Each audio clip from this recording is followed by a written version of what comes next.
Soyez bénis, chers bien-aimés, que la grâce et la paix du Seigneur soient sur vous.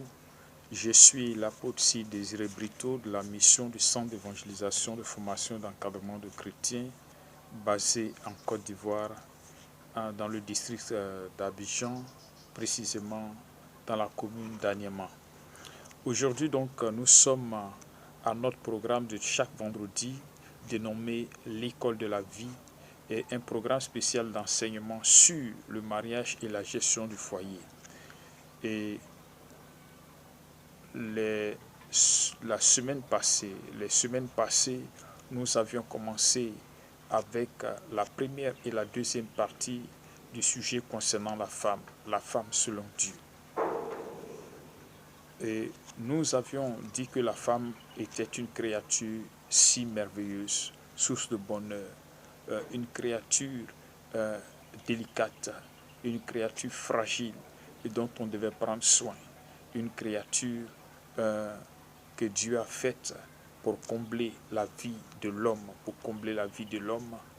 une aide à côté de l'homme dans tous les domaines de sa vie, sur le plan spirituel, sur le plan émotionnel, sur le plan sentimental. La femme était donc là pour combler tous les vides que Dieu, quand il a créé la femme, et un vide qui a été laissé en l'homme, il fallait qu'une autre créature vraiment merveilleuse vienne remplir, combler ce vide-là pour que l'homme soit heureux, que le Seigneur soit béni. Et donc aujourd'hui, nous commençons donc avec le sujet de l'homme. L'homme, image et la gloire de Dieu. L'homme créé à l'image et à la gloire de Dieu. Que le Seigneur soit béni. Nous lisons 1 Corinthiens chapitre 11 verset 7. 1 Corinthiens chapitre 11 verset 7 et pour introduire cela. Verset 7. L'homme ne doit pas se couvrir la tête puisqu'il est l'image et la gloire de Dieu, tandis que la femme est la gloire de l'homme. L'homme est l'image et la gloire de Dieu. Nous regardons également dans Genèse chapitre 1, verset 26 au verset 27. Je peux même ajouter le verset 28 que nous allons lire. Puis Dieu dit, faisons l'homme à notre image, selon notre ressemblance, et qu'il domine sur les poissons de la mer, sur les oiseaux du ciel, sur le bétail, sur toute la terre et sur tous les reptiles qui rampent sur la terre. Dieu créa l'homme à son image, il le créa à l'image de Dieu, il créa l'homme et la femme. Dieu les bénit et Dieu leur dit, soyez féconds, multipliez et remplissez la terre et l'assujettissez, et dominez sur les poissons de la mer, sur les oiseaux du ciel et sur tout animal qui se meut sur la terre. Verset 29, et Dieu dit, voici, je vous donne l'herbe portant de la semence et qui est à la surface de toute la terre, et tout arbre ayant en lui du fruit d'arbre et portant de la semence, ce sera votre nourriture. Que le Seigneur soit béni. Voilà, donc Dieu crée l'homme à son image, à sa ressemblance, et il lui donne le pouvoir de dominer sur toutes les œuvres de ses mains, sur toutes choses, les choses qui sont sur la terre, les choses qui sont dans les mers, dans les océans, les choses qui sont dans le ciel. Dieu donne la domination à l'homme, oui, et l'assujettissement de la terre à l'homme. Dieu a fait l'homme à son image. L'homme était un autre de Dieu sur la terre, un autre de Dieu. Donc l'homme est tout puissant sur la création de Dieu. L'homme est tout puissant sur la terre. L'homme est tout puissant sur les œuvres que Dieu a faites dans ce monde-là. L'homme est un autre de Dieu. Quand Dieu regardait l'homme, il se voyait lui-même comme à travers une glace, à travers un miroir. Dieu, quand il regardait l'homme, il se voyait en l'homme. Il voyait un autre de lui-même dans la personne de l'homme. L'homme est donc un autre de Dieu, fait chair et saint vivant sur la terre, revêtu de sa gloire. Et Dieu était content en voyant l'homme. Que le Seigneur soit béni. Que le Seigneur soit vraiment béni. Donc, je vais faire une parenthèse. Je disais dans le sujet concernant la femme, le diable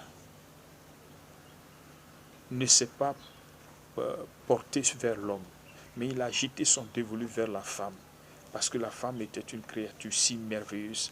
Il fallait donc détruire le plan de Dieu dans la vie de la femme qui concernait l'homme, le bonheur de l'homme. Donc il a jeté son dévolu sur la femme pour arriver. Mais pourquoi particulièrement il n'a pas porté le regard sur l'homme? Oui, tout simplement, l'homme était Dieu. L'homme avait pouvoir sur lui. L'homme était tout puissant. Et en ce moment précis, le diable ne pouvait pas donc atteindre l'homme. La gloire de Dieu était sur lui. Il ne pouvait pas l'atteindre directement. Il ne pouvait pas le toucher. Il ne pouvait pas le séduire parce que c'était un autre de Dieu sur la terre. Il a fallu donc qu'il ruse avec la femme pour la toucher, pour la séduire, pour la tromper. Et en ce moment-là, celle qui était un autre de Adam, qui pouvait le satisfaire, qui pouvait le combler, a été touchée. Et par ricochet, l'homme a été atteint. L'homme a été atteint. Et cette gloire de Dieu a été flétrie, a été ôtée de la vie de l'homme. Et l'homme est tombé donc dans la déchéance, la chute. Ça, c'était la parenthèse. Sinon, au départ, le diable ne pouvait pas porter ses regards sur l'homme. L'homme était vraiment tout puissant. Il ne pouvait pas l'atteindre. Il a donc passé par la femme pour gagner l'homme, pour l'atteindre. C'est vrai que la femme est une créature merveilleuse, source de bonheur, mais je disais aussi, elle est capable à la fois du meilleur et du pire. Si elle n'y prend garde, elle peut être source du désastre, oui, aussi. Et la preuve, nous le voyons avec Adam. Dans l'histoire d'Adam, la chute de l'homme, c'est le piège là, c'était à travers la femme.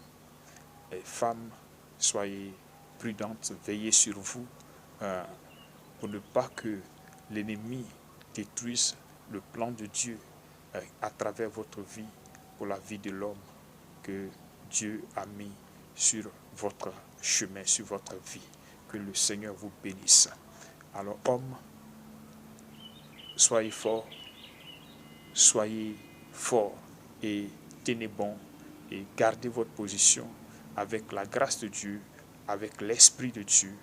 Demeurez dans la présence de Dieu et vous avez toujours la possibilité de dominer, d'être un autre de Dieu sur la terre avec l'Esprit de Dieu, avec Jésus-Christ qui est revenu, qui est venu plutôt, Jésus-Christ qui est venu sur la terre pour restaurer cette gloire, pour restaurer cette domination, pour restaurer cette autorité dans la vie de l'homme, afin qu'il reste toujours un autre de Dieu, à l'image et à la gloire de Dieu, à travers la personne de Jésus. Soyez bénis. Voilà. Et comme je le disais, Dieu dit, il n'est pas bon que l'homme soit seul. Oui, l'homme créé à l'image de Dieu, Dieu lui a donné l'intelligence, la capacité de faire beaucoup de choses. Donc, il lui donne tout, il le met à l'aise, il le met dans toutes les conditions. Et voilà que c'est l'homme lui-même qui donne nom à chaque espèce d'animal que Dieu a créé. Dieu les conduisait vers lui et il devait donner un nom à chaque espèce d'animal. Et il a fait. Il a fait. Quelle intelligence, quelle endurance également, le temps qu'il a pris pour nommer, pour donner un nom à chaque animal. Regardez le nombre d'animaux que nous pouvons rencontrer, le nombre d'oiseaux, mais il a pris le temps de donner un nom à chaque espèce animale, les plus petits comme les plus gros. Oui, ceux qui sont sur la terre, ceux qui sont dans les airs, dans le ciel, ceux qui sont dans les profondeurs des eaux. Dieu les a suscités et l'homme a donné un nom à chaque espèce d'animal. Vraiment, il faut être fort, il faut être endurant, il faut être puissant, il faut être intelligent, il faut avoir de la mémoire pour faire toutes ces choses sans se tromper, sans se tromper. Et Dieu a donné cela à l'homme. Mais quelque chose allait se faire remarquer. L'homme n'avait pas un être qui soit à son image, qui lui ressemble, qui soit à côté de lui. Tous les animaux, tous les autres êtres là étaient couplés, sauf l'homme. Et l'homme était triste. Or, ça créait un manque dans la vie de l'homme. Oui, c'est le vide qui l'a rendu triste. C'est pourquoi il n'est pas bon que l'homme soit seul. Je fais encore une parenthèse ici. Vous voyez, Dieu ne s'est pas trompé. Quand il a créé l'homme et qu'il a dit, il n'est pas bon que l'homme soit seul, je lui ferai une aide qui sera son vis-à-vis, qui lui convienne, une aide qui lui convienne parfaitement. Donc, il crée la femme. Aujourd'hui, le monde est en train de dire à Dieu que Seigneur, tu t'es trompé. Toi qui as créé le ciel et la terre, tu t'es trompé. Tu n'aurais pas dû créer la femme, mais les hommes pouvaient se marier entre eux. Et la femme, si elle devait exister, devait aussi se marier à une autre femme. Mais comment allait-il accomplir le dessein de Dieu qui est de multiplier, de remplir la terre, d'être fécond, de multiplier, de remplir la terre? Et en faisant ces pratiques contre nature, ça c'est un dérèglement, c'est une folie des humains, c'est une folie du diable, une folie diabolique, satanique qui est rentrée dans le cœur des hommes pour qu'ils aillent s'accoupler homme-homme et homme et puis femme et puis femme, et ou bien alors l'homme et les animaux, la femme et les animaux, et tout ce désordre-là. Comment cela ne peut pas susciter la colère de Dieu? Dieu continuera de frapper quand le mal prendra chaque fois de l'ampleur dans le cœur de l'homme. Que le Seigneur soit béni. Vous-même, regardez et jugez-en. Jugez-en. Dieu ne se trompe pas. Et la Bible déclare que tout ce qu'il a créé était très bon. Dieu ne s'est pas trompé. Il a apprécié à sa juste valeur l'œuvre qu'il a faite en faisant l'homme et en faisant la femme. Et tout cela, c'est pour atteindre des objectifs, des buts bien précis. Et l'homme veut faire échouer, oui, sous l'inspiration du diable, le plan merveilleux de Dieu. Mais Dieu reste Dieu, tout-puissant il est à redouter. La Bible dit qu'il est un Dieu terrible et qu'il est dangereux de tomber entre les mains de ce Dieu-là. Si nous n'avons pas crainte de Dieu, alors c'est dommage pour l'humanité. Je crois que nous devons retourner à l'Éternel, nous tous, dans l'humilité. Un autre point aussi important, Dieu crée l'homme à son image et le tablé pour dominer toute la création, l'œuvre de ses mains. Et encore, il établit l'homme, le chef de la femme. L'homme est le chef de la femme. Et c'est sur ce point-là que nous allons nous arrêter. Et nous allons lire 1 Corinthiens chapitre 11, verset 3. 1 Corinthiens 11, verset 3. 1 Corinthiens chapitre 11, verset 3. 1 Corinthiens chapitre 11, verset 3. Je lis rapidement. 1 Corinthiens 11, 1 Corinthiens chapitre 3, chapitre 11, 1 Corinthiens chapitre 11, verset 3. Je veux cependant que vous sachiez que Christ est le chef de tout homme, et que l'homme est le chef de la femme, et que Dieu est le chef de Christ. L'homme est le chef de la femme. Que le Seigneur soit béni. Gloire à Dieu. Alors, on va parler un peu de cette position de chef. Alors, quel sens donner à cette position de chef ou à cette qualification de chef quand Dieu dit que l'homme est le chef de la femme? Ce n'est pas une position de domination comme dans le cadre de ce que Dieu a fait de l'homme par rapport aux autres créatures. Oui, aux autres créatures, les animaux, la terre, toutes ces choses que Dieu a placées sous l'autorité de l'homme. Il les domine, les maîtrise. Mais au sujet de la femme, cette position est une position d'intendance, une position de gérance, de direction, une position d'orientation. L'homme en tant que chef, c'est pour protéger, c'est pour aider, c'est pour encadrer, c'est pour guider, c'est pour prendre soin de la femme. Il établit chef. C'est vrai l'autorité, mais cette autorité n'est pas pour brimer, n'est pas pour imposer un diktat à la femme. Que tout ce qui sort de la bouche de l'homme, elle doit absolument l'exécuter. Non, ce n'est pas dans ce sens. Mais en tant que chef ici, il a la responsabilité de prendre soin, il a la responsabilité d'orienter, il a la responsabilité d'encadrer, il a la responsabilité de protéger la femme, de s'occuper d'elle en quelque sorte, tant sur le plan spirituel et sur le plan social. Il a, sur le plan également conjugal, il doit remplir toutes ses responsabilités, tous ses devoirs. Ce n'est pas pour lui imposer un diktat, non. Ce n'est pas ça le principe de cette autorité, le principe de cette position de chef. Non, non, non. Que le Seigneur soit béni.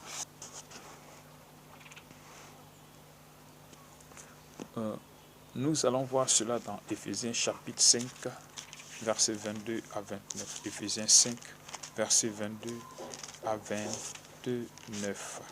Éphésiens 5, versets 22 à 29. Je lis. Il dit, femmes, soyez soumises à vos maris, comme au Seigneur, car le mari est le chef de la femme, comme Christ est le chef de l'Église, qui aime son corps et dont il est le sauveur.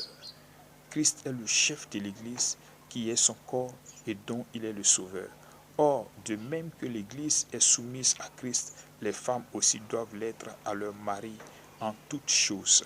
Maris, aimez vos femmes comme Christ a aimé l'Église et s'est livré lui-même pour elle, afin de la sanctifier par la parole, après l'avoir purifiée par le baptême d'eau, afin de faire paraître devant lui cette Église glorieuse, sans tache, ni ride, ni rien de semblable, mais sainte et irrépréhensible.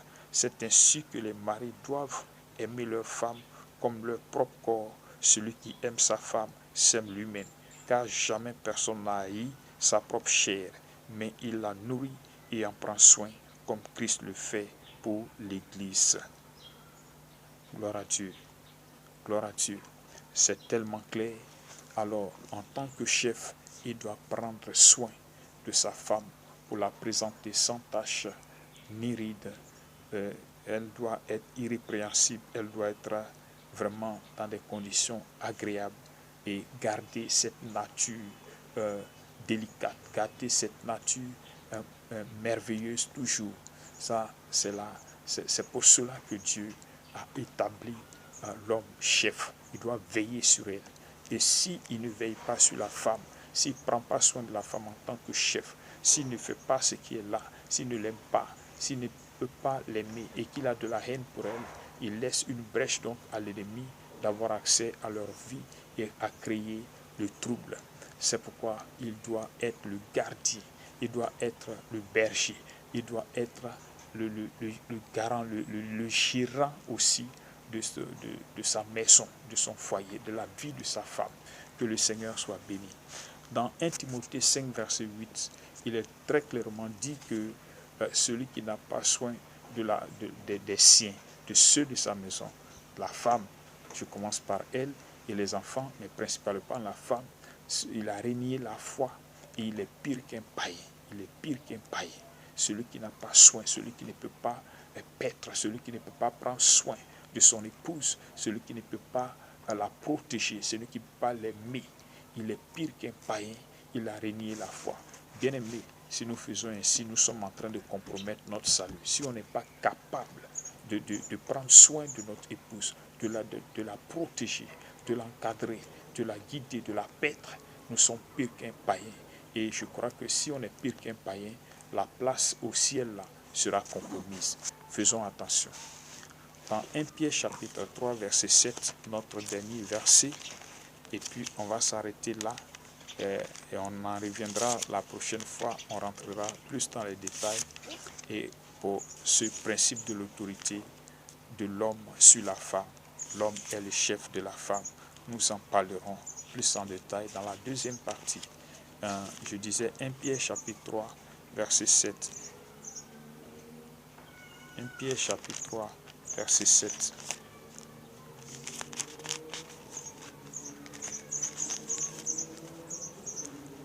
Je lis, Marie, montrez à votre tour de la sagesse dans vos rapports avec vos femmes, comme avec un sexe plus faible, honorez-les, comme devant aussi hériter avec vous de la grâce de la vie. Qu'il en soit ainsi, afin que rien ne vienne faire obstacle à vos prières. Oui, gloire à Dieu. Voilà. Donc, nous devons honorer nos femmes en tant que chefs. Nous devons prendre soin d'elles. Elles ont une nature délicate. Elles sont faibles. Elles sont fragiles. Il faut prendre soin d'elles. Sinon, le diable en profitera et il va créer du désordre, du trouble dans la vie de l'homme. Alors que le Seigneur soit béni. Je voulais juste présenter la création de l'homme, montrer que l'homme est vraiment l'image et la gloire de Dieu. Que le Seigneur soit béni et que sa grâce sur notre vie. Alors à vendredi prochain, à notre programme, à l'école de la vie, et pour continuer ce sujet, si vous avez des questions, vous pouvez nous contacter au 225 77 29 11 32, au 44 06 95 27, au 42 90 01 58. Les deux premiers numéros sont aussi des contacts WhatsApp. Vous pouvez nous joindre à ces numéros. Ou alors, vous pouvez aller sur Facebook. Nous y sommes. Vous tapez mission du CEFEC. Vous trouverez la page. Vous trouverez aussi le groupe mission du CEFEC.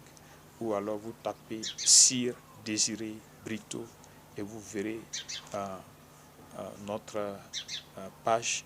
Vous pouvez écrire donc pour expliquer vos préoccupations en inbox.